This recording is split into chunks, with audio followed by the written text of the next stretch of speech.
sa lahat na din po na nagpaplano na bumatikos sa presidente, bumatikos po sa gobyerno, alaws naman pong problema yan, no? Pero kailangan, merong limitasyon. Ito, sabi dito, sa ginanap na press briefing, no, sa Malacanang ngayong Lunes, top notch, top chan pala, PH, shoutout sa iyo. Sa ginanap na press briefing ng Malacanang ngayong Lunes, Marso 17, inahayag ni PCO Undersecretary Claire Castro na hindi umano balat sibuyas si Pangulo. Correct.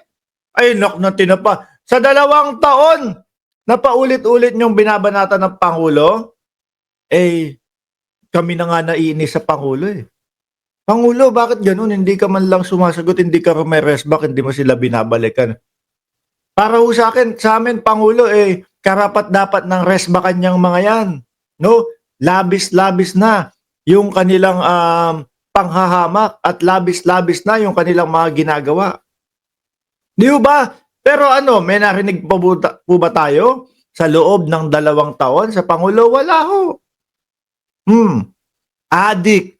Asan ebidensya? Wala. Ginawan ng video. Asan naniwala ba tao? Hindi. Di ba? Lahat ng yun ho, mga kababayan, below the belt na po. Tapos ngayon sasabihin nila, balat sibuyas ang Pangulo. Tuloy ko. At hindi siya umano nadadala sa mga pambabatikos partikular mula sa kampo ni Duterte na kilalang kalaban ng kampo ng Pangulo. Paulit-ulit niya no? Sa halip ang ginawa ho ng Pangulo, mga kababayan, alam niyo po, yung tipo bang babanat sila, adik yang si Bongbong, may presidente tayong weak, nasa listahan ng PIDEA yan. Wala naman daw, sabi ng PIDEA, pahiya si dating Pangulo Duterte doon. Real quick yun. 3 oras lang pagitan nun. No? Sa halip po, nabubwisit tayo sa Pangulo, naiinis tayo sa Pangulo kasi para bang pinagtatakpan niya pa nun no? Hindi, siguro ganito, ganyan, ano? Yung impeachment. Ano sabi ng presidente? 'Di ba? Tingin ko naman hindi naman malaki naman hindi walang maitutulong sa bansa natin yung etc. which is alam natin gustong-gusto niya na pero wala lang. 'Di ba?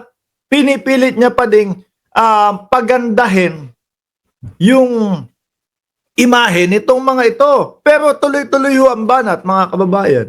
Ayun. Biruin mo, umabot pa ang vice-presidente na sabihin na hukayin yung libingan ni former president Marcos Sr. at itapon sa West Philippine Sea yung labi, mga kababayan. Umabot ang vice-presidente na puputulin yung ulo ng presidente. Diba? Nangingisi-ngisi na lang ang Pangulo. Kayo, yung mga babatikos, walang problema yan sa Pangulo. Yakang-yaka ng Pangulo yan. Pero kapag kayo lumagpas doon sa karapatan ninyo, may kalalagyan kayo. Ngayon, alam nyo kung ano balita? 20 vlogger, no? Sabi sa balita ng Jimmy. Higit sa 20 vlogger ang kakasuhan ng cyber libel. At kasama na nga dito, Anya, yung nasa Amerika. 2 warrant of arrest ba? Subpoena or something. 2 na yung nandoon daw sa nasa Amerika. Kilala nyo na yun. Di ba? Dahil ngayon, nakapokus ang NBI kay Maharlika, mga boss. Bakit? Labis-labis na. Biruin mo, tsuktsakan na threesome daw. Nalalaman niya, alam niya may ganon. Paano mo paniniwalaan yun? Di ba? Ano pa? Sabi ni Andres, Andres, boss, paayos ng bigkas ng letter R. Babanatan mo ko tapos ang ibabalandra mo dyan, 2 anak mo. Yung letter R, wala tayong problema dyan. Kahit hindi maayos ang bigkas niyan, di ba? Kahit hindi maayos ang bigkas niya, okay yan, may nanonood pa din. Tingnan mo, 721, 8 minuto. Babanatan mo ko. Tapos syempre ako, dahil itong channel na ito is Bardagulan channel, ang ipambabalandra mo yung dalawang anak mo, ipapahiya mo yung dalawang anak mo. Eh takot ka kapag ka ganyan. 'Di ba? Wala, no? Yung mga babanat dito, wag nyo naman pong ibalandra yung anak ninyo, yung picture ng anak ninyo. Para lang itago yung pagmumukha ninyo pag nabanata, pag binalikan namin kayo. Pangit yun. Di ba? Pangit yun. Oh, nagtatago kayo, ibinabalandra nyo, ano nyo, ipinang sasanggalang nyo yung anak ninyo. Pangit yan. Kawawa yung dalawang bata, oh, tingnan mo. Nagpapasaklolo sa bato, si Bato sa Senado. Eh paano pag hindi ko inalis yan dyan? Ibabas ka nila ng ibabas. Hindi ikaw yung ibabas nila, yung dalawang anak mo. Di ba?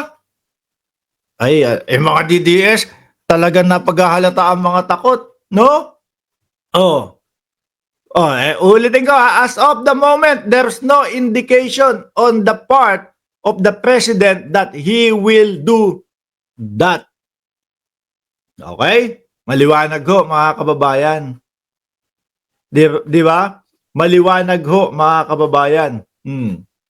Kaya kayo, kailangan saktuhan lang. Maabot kayo sa punto, naniniwala kayo do sa idol ninyo na nandoon sa Netherlands Oh. Napapahama kayo, nadadamay kayo. Di ba? Sabi, Angelo Garcia, hintayin na lang matalo si Bato, lalabas din niya. Oy, mamaya pag-uusapan natin yan, mga kababayan, mga boss chief amo sir. Kasi, if ever matalo si Bato, ano yan, hanggang June 31 lang siya pwede doon sa loob ng Senado, kung iiyak.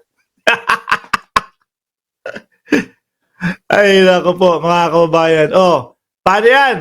Yung mga vlogger nyo, 20 doon, nakalista, no, sa NBI. Sisigawan na naman kayo. Sinisikil ang aming karapatan. Iyakan na naman kayo niyan. Di ba? Oh, lipat tayo dito. Eto pa akala nyo siguro kapag ka binubuli nyo yung mga judge sa ICC, ay makakatulong sa inyong idol. Kasi binubuli ho nila, mga kababayan Kung ano-ano yung ginagawa po nila. Ginawan pa ng mga fake news ho, mga bossing. Ginagawa ng fake news yung judge po sa ICC. Sabi dito, bring back our former president who was kidnapped. Inan nyo? Sabihin nyo kidnap? Di ba, Maestro Paul TV?